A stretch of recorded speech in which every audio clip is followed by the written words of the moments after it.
আমি অসম ৰাজ্যিক অংগনবাড়ী কৰ্মী সহায়িকাই যোৱা ৩ অক্টোবৰৰ পৰা ৩১ অক্টোবৰলৈ যি সৰ্বাত্মক অসহযোগ আন্দোলনৰ কাৰ্যসূচী কৰিছিলোঁ তাৰ মাজতে আমাৰ বিভাগীয় মাননীয় সঞ্চালকে আমাক এখন চিঠি দিলে আৰু চিঠিৰে তেওঁ আমাক নিমন্ত্ৰণ কৰিলে।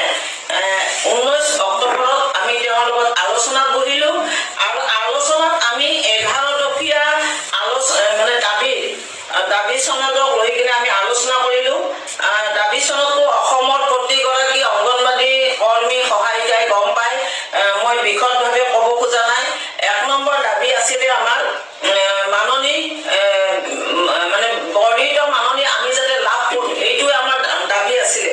গতিকে এতিয়া তেওঁলোকৰ ফালৰ পৰা আমাক এটা দিছিলে প্ৰপ'জেল এটা দিছিলে 10,000। এই 10,000টো আমি অসম ৰাজ্যিকে মানে আপত্তি কৰিলোঁ, বিশেষকৈ ৱাৰ্কাৰৰ কাৰণে।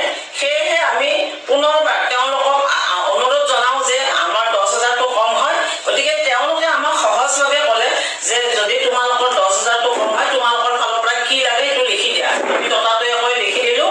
এতিয়া সেই তালিকাখন এতিয়া অংগনবাড়ী কৰ্মী, মিনি কৰ্মী আৰু সহায়িকাৰ বাবে কিখিনি আমি আজি মাইনাছত পালোঁ সেইখিনি মই কৈ দিছোঁ।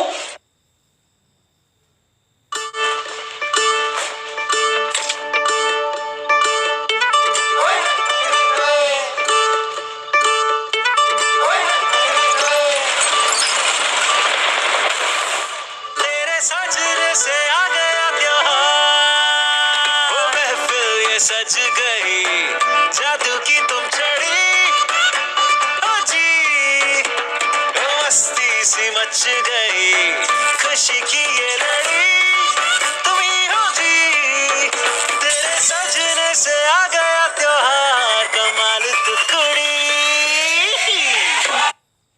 কৰ্মীৰ কাৰণে কেন্দ্ৰ আৰু ৰাজ্য মিলি 12,000 টকা, হেল্পাৰৰ কাৰণে মানে সহায়িকাৰ কাৰণে কেন্দ্ৰ আৰু ৰাজ্য মিলি 700 টকা, 7,000 টকা আৰু মিনি কেন্দ্ৰৰ কৰ্মী ৰাজ্য আৰু কেন্দ্ৰ দুয়ো মিলি 10,250 টকা। এইখিনি আজি আমি মাইনাছখন আনিলোঁ। তাৰোপৰি আপোনালোকক জনাব পাই আমি অতিকে সুখী হৈছোঁ। আপোনালোকে জানে অসম ৰাজ্যিক অংগনবাড়ী কৰ্মী সহায়িকা সন্থাই কেতিয়াও বহি নাথাকে।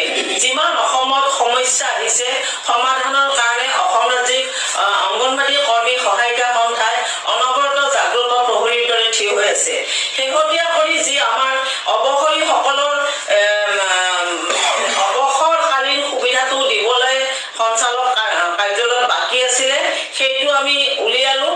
উলিয়াৰ পিছত আজি আমি যেতিয়া সঞ্চালক কাৰ্যালয়ত যাওঁ সঞ্চালকৰ তৰফৰ পৰা আমি গম পালোঁ যে এই অৱসৰীসকলৰ যিটো অৱসৰী সুবিধা এইটো অহা 8 তাৰিখ অৰ্থাৎ 8 নৱেম্বৰত দিব বুলি আমাৰ সঞ্চালকৰ কাৰ্যালয় আমি পৰম কৃতাৰ্থ মানিছোঁ। আৰু ৰিচেণ্টলি যিসকলে অৱসৰ পাইছে তেওঁলোকৰো মানে কাম অতি ক্ষীপ্ৰতাৰে আগবাঢ়িব। কালি মই ইতিমধ্যে গম পাইছোঁ বহু প্ৰকল্পত মানে আজি 2 মাহমান আগৰ পৰাই কিছু সংখ্যক মানে কৰ্মী সহায়িকা অৱসৰ কাৰ্যসূচীটো স্থগিত ৰাখিছিলোঁ।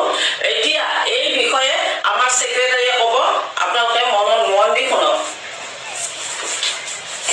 হয়, নমস্কাৰ জনাইছোঁ সকলোলৈ। সমূহ বান্ধৱী, সমূহ চিআইটি কমৰেড ফেচবুক মাধ্যমেৰে আমি অৱগত কৰাৰ বাবে আমি আজি প্ৰস্তুত হৈ ওলাই আহিছোঁ।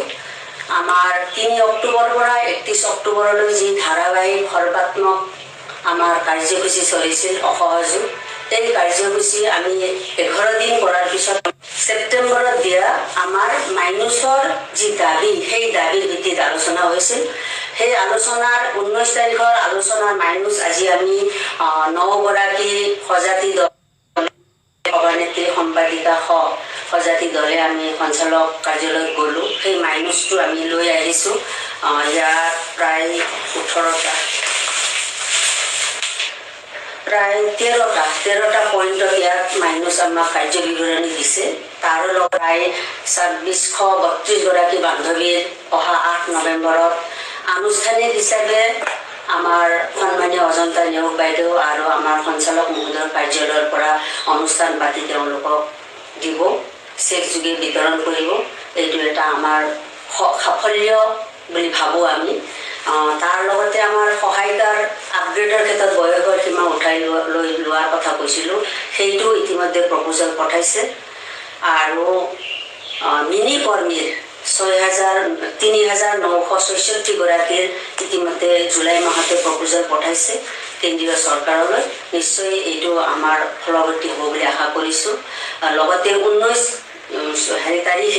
অক্টোবৰ তাৰিখে যি আলোচনা হৈছিল, আলোচনাত সঞ্চালক মহোদয়ে মাননি বৃদ্ধিৰ ক্ষেত্ৰত তেওঁলোকে ইতিমধ্যে দিছপুৰলৈ পঠাইছিল। সেই প্ৰপ'জেল আছিল কম, আমি বিচৰাৰ ধৰণে নাছিল। কৰ্মীৰ কাৰণে তেখেতে পঠাইছিল 10,000, সহায়িকাৰ কাৰণে 5,000 আৰু মিনিৰ কাৰণে 6,950 টকা পঠাইছিল। গতিকে এই ক্ষেত্ৰত আমি সেইদিনা আপত্তি কৰিলোঁ। মহোদয়ে পঠাইছিল দিছপুৰলৈ। নিশ্চয় এইটো আমি আশা কৰিছোঁ কিমান দূৰ সফল হ'ব সেইটো। কিন্তু যে এই যি প্ৰস্তাৱ পঠাইছিল সেই প্ৰস্তাৱটো এই চৰকাৰে কেতিয়া ঘোষণা কৰিব সেইটোলৈ আমি নিশ্চয় আমাৰ 10 নৱেম্বৰলৈ যি আমাৰ অসহযোগ, এই অসহযোগটো চলি থাকিব। এই 10 নৱেম্বৰৰ আগতে চৰকাৰী ঘোষণা আমি ওলাই আনিব লাগিব। আমাৰ এই একতা থাকিব লাগিব বান্ধৱীসকল। আৰু আমাৰ যি অসহযোগ কেনেকুৱা, আমি কেন্দ্ৰৰ কাম কাজ কৰিম বুলি 20 তাৰিখৰ মিটিং আমি এটেণ্ড নকৰোঁ বুলি আমি কৈছিলোঁ। গতিকে সেইটো আমাৰ ধাৰাবাহিক হিচাপে আমাৰ চলি থাকিব। যেতিয়ালৈকে চৰকাৰে মাননি বৃদ্ধিৰ কথাটো উল্লেখ নকৰে, ঘোষণা নকৰে, তেতিয়ালৈকে আমাৰ এই অসহযোগ চলি থাকিব বান্ধৱীসকল। কিন্তু আমাৰ সংগঠন ঐক্য আৰু সংগ্ৰামৰ মাধ্যমেৰে আমি এইটো সফল কৰিব পাৰিছোঁ বুলি আশা কৰিছোঁ। আৰু আমাৰ নিশ্চয় 4 তাৰিখে আমি ৰাজ্যিক কমিটিৰ বিষয়ববীয়া বহিম, ৰাজ্যিক কমিটি বহিম, সকলোকে মাতিছোঁ। সকলো ৰাজ্যিক কমিটিৰ মেম্বাৰক আহ্বান জনাইছোঁ, সকলোৱে যাতে উপস্থিত হয়। বিতং আলোচনা নিশ্চয় আমি কৰিম। আমাৰ যি কৰিব লগা আছিল, যি মাননি বৃদ্ধি হওক, অন্যান্য হওক, কিন্তু ইয়াৰ পিছতো এই আঁচনিখনো জীয়াই ৰখাৰ কাৰণেহে আমি আগবাঢ়িব লাগিব। আঁচনিখন ৰক্ষাৰ দাবীটো আমি সকলো কৰ্মী সহায়িকাই একগোট হ'ব লাগিব। আজি অন্য সংগঠনো নিশ্চয় আছে, সদৌ অসম সংগঠন আছে। সদৌ অসম সংগঠনক আমি সন্মান জনাওঁ। সকলোৰে অধিকাৰ আছে সংগঠন কৰিবলৈ, সকলোৰে মাত মাতাৰ অধিকাৰ আছে সকলোৰে। গতিকে সকলোৱে আহক, একেলগে ঐক্যবদ্ধ হৈ এই আঁচনিখন ৰক্ষাৰ ক্ষেত্ৰত আমি আগবাঢ়ি যাওঁ। কেন্দ্ৰীয় চৰকাৰে যি দাবী, এই দাবী আমি আদায় কৰিব পৰা নাই। যেনেকুৱা কৰ্মী সহায়তা স্বীকৃতি আদায় কৰিব লগা আছে, মাননিৰ সলনি মজুৰি আদায় কৰিব লগা আছে। আমাৰ যি এককালীন সাহায্য দিছে, আজি পাইছোঁ, আমি ল'বলৈ সক্ষম হৈছোঁ, এইটো ঐক্য আৰু সংগ্ৰামৰ মাধ্যমে। ইয়াৰ পিছতো আমি এই এককালীন সাহায্যটো আমি বৰ্ধিত কৰিব লাগিব। আৰু নিশ্চিত অংশগ্ৰহণ কৰাৰ বাবে আমি সকলোকে আন্তৰিক অভিনন্দন জনাইছোঁ। আৰু সকলো CITU কমৰেড সকলোকে অভিনন্দন জনাই আমি আমাৰ ফেচবুক লাইভটো আমি শেষ কৰিছোঁ। তথাপিও আমাৰ মাজত আছে মণিকা দত্ত, তেখেত আমাৰ বিষয়ববীয়া আছে। আমাৰ মাজত কল্পনা দেৱী, তেখেত আমাৰ বিষয়ববীয়া।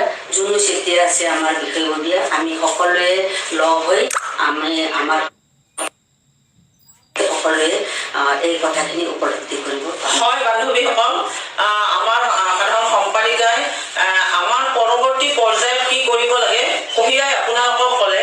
এটা কথা সকলোৱে ভাবিব যে আজি CITUৱে যিটো উৎসাহেৰে আমাক উৎসাহিত কৰিছে, তাৰ ফলত আজি একদম সদায় ষ্টেণ্ড হৈ থাকিব লাগিব।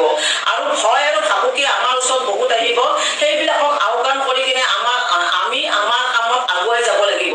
যিহেতু আমি অসহযোগ ৰাখিছোঁ, গতিকে